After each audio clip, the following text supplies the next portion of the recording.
You also want to find their girth groove, which usually has an indentation of where the highest point in their chest is, and that's where your cinch is going to naturally sit. You're going to find that line and you're going to go straight up, and that is the area where you want your D-ring, because what would happen if your D-ring was too far forward, it would make your cinch not straight, and it would eventually pull the saddle back to where the cinch is straight.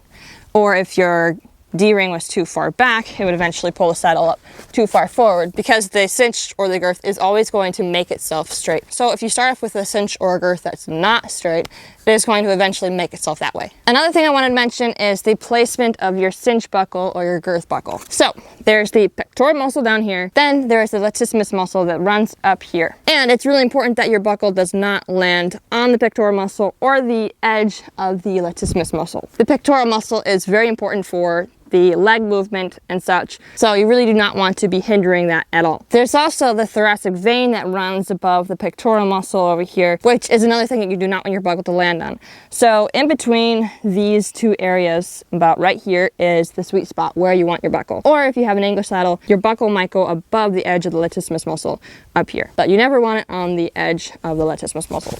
I don't know if I'm drawing the correct lines. She's very hairy, so it's very hard to see where, things are. But on a horse with much less hair than her, it's really easy to see where the thoracic vein is and the running of the pectoral muscle and stuff. So it's not that complicated. I'll put some pictures up so that you can get an idea of where the muscles are and where they're located, so you know where not to put your cinch buckle.